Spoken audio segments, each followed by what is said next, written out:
Dan Daugherty is here at the Digital News Desk with me. He is the president of the local firefighters union in the city of Watertown, represents the fire halls here in the city. And there was a meeting last night. Here we are on December 3rd, is it? So December 3rd already, but December 2nd there was a meeting at City Hall, and it kind of came to a head in terms of what the union is proposing to the city of Watertown as the city looks for savings. So we're here to talk about this discussion and what Dan Daugherty has to say about what the union has proposed. So I guess, Dan, thanks for coming in, first off.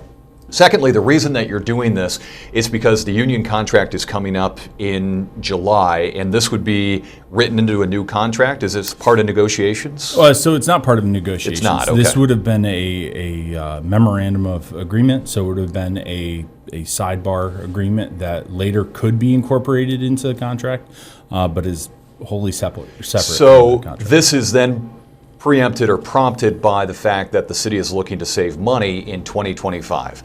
So you've heard that before, and alarm bells went off in your head. What did you think when you heard that the city is looking to save money in 2025, and what then did you start doing? Well, I mean, like you said, alarm bells going off in my head as I was sitting at the fire department budget session this year. Echoes of 2014, the last time a big fight started with the fire department over manning and staffing and our overtime numbers. So I was able to reach out to our union attorney and say, hey, is there any way we could get this in place in 2025 before the contract negotiations start? A side deal that doesn't touch the contract but gets guys what they want and gets the city what they want. He agreed. He said it was something we had proposed in 2020, which again was shot down for reasons that we don't fully know. And we started the dialogue with the city, and I thought a deal was going to be presented to council last night in executive session, only to be told that it wouldn't even be presented. And the idea is it focuses on the shift that firefighters would work, and the hope would be that it would save on overtime. Is that right? Correct. So explain that. You'd be going to a 24-hour shift? We'd be going to a 24-hour shift. Currently, we work 3 10-hour days, 3 days off, 3 14-hour nights, 3 days off, repeat. This system was established mid last century when we had 120 guys on the job. Vacation picks were somewhat different, but the availability of manpower allowed for coverage when they had vacations. We're now about, at our lowest, I think we got down to about half that number. I think we were about like 62 at our lowest, and we saw skyrocketing overtime. The city has done the right thing and started to bring us back up to an optimal number. Currently, they believe the optimal number is 72 line personnel. So that's working firefighters in rigs at the stations 24 hours a day. When you take that old vacation system and you match it with our 10s and 14s and our manning, you get a situation where vacancies occur almost daily because of vacations or scheduled time off. Switching to a 24, we would change how our vacations are done, maintain our 15-man minimum on duty, keep all the trucks on the road every day, but we would change the vacation scheme. When that vacation schedule is changed, you would eliminate any scheduled overtime due to vacations or time off. That's where the savings comes in. Currently, our members work those hours and receive overtime. Time and a half is more expensive than straight time. It's something we've been trying to preach to the city for 10 years that I've been union president. And for whatever reason, that's something that they either fail to agree with or just want to ignore. The fact of going to 24-hour shifts, is that common within fire departments across the country? One of, if not the most common. I've heard numbers as high as 3/4 of the fire departments in the U.S. and Canada work a 24 system, some form of 24s. What kind of savings do you think that would provide, and where do the numbers come from? What you gave to the city, who came up with these numbers, and what are they? So the numbers that we used are from the chief. The chief sat down, did a full review of what our department staffing would look like, where scheduled overtime would be eliminated through this change, and his number came up to roughly about $250,000 worth of savings. This current year, I asked him, what is your budget for overtime this year? $900,000. Okay, well, 250 is well over quarter of that number. Now, the guys currently working that aren't too keen on losing out on $250,000. So we wanted the incentive of a new retirement plan or an enhanced retirement plan that would get members out the door at age 55 versus 62. Costs a little bit money to buy into that program, roughly $150,000 over a 5-year period. So that drops down the savings a little bit. But after that period, after that 5-year vesting period, you've got, roughly, $300,000 according to the chief per year in perpetuity savings. First 5 years, anywhere from 135 to 150,000 is his estimate for the first savings. 5 years in savings. Because those first 5 years, you're vesting paying into off, that yes. that retirement incentive. Yeah. The trade-off Yeah, here. the trade-off. And the numbers from the chief, he's not a member of the fire of the union. He's a past member, but Right. as chief. as chief, he's no longer in the union. And so needs to look out for his budget. I know you're not speaking for him, but I'm just trying to paint the picture as to what his job is in terms of running the department, but looking at the numbers and needing to answer to City Hall about what kind of budget you need. So you were expecting, you gave this proposal when to City Hall?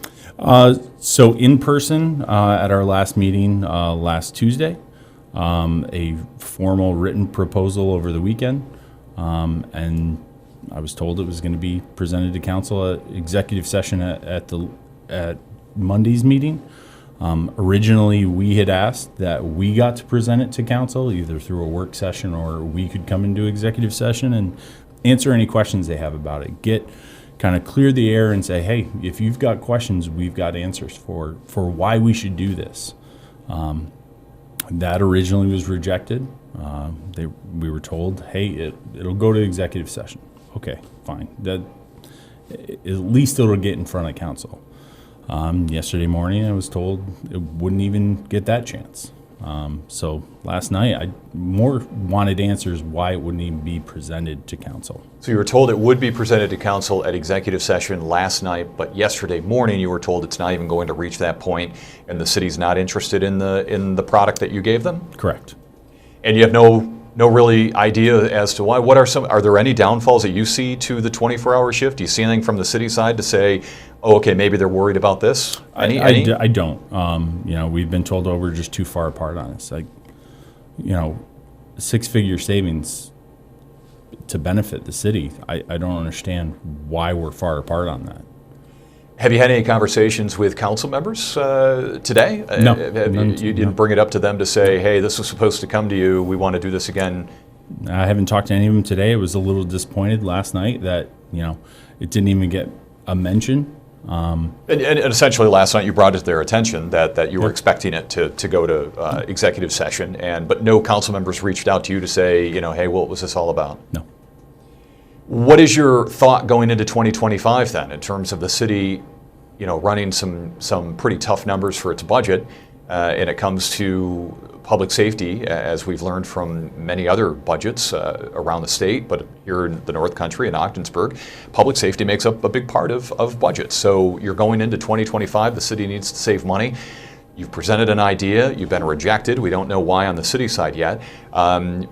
Are you worried that the fire department could be in the crosshairs again as you enter 2025 and you have a contract coming up? So again, like I said at the beginning, echoes of 2014, the last time we started having big labor battles in Watertown over fire department issues. I'm hoping that's not the case. I was at a state law conference this past spring. And I was asked by somebody, how are things going in Watertown? You're in a contract for the first time almost in 10 years. Have things quieted down? And my uneasy answer was, ask me in a year. because I knew we'd be starting our next round of negotiations. We're in a situation where, again, we have another manager, another council. I think the manager is doing a great job. I thought the last manager did a great job given their circumstances and what they've walked into. But for the life of me, I can't understand why, the past couldn't be put behind us and we move forward a mutually beneficial deal for the city. So heading into this year, your defenses are up into 2025. I'm nervous. I've told my membership that, hey, everybody's kind of forgotten maybe a little bit of what it was like in the mid-teens, and to be ready for maybe a long, protracted labor fight. Any other ideas to come back to the city with? You had this one. You had a few others back in 2014 as to how to save money, didn't you? Are there other ones that you could propose? This has always been the biggest one, and I mean, with it, there are some tangential things that could, spruce numbers here or there that we offered. Some are give backs, some are take backs on our part. But for the life of me, I honestly can't think of anything big that we're going to. This is the big carrot, and city's not interested. So done deal, you think, on their side? It's something you'll bring up again, or it might get brought up again. You'd like to?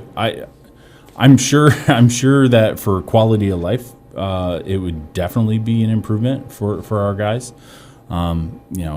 I got to run PT with the new recruit class today.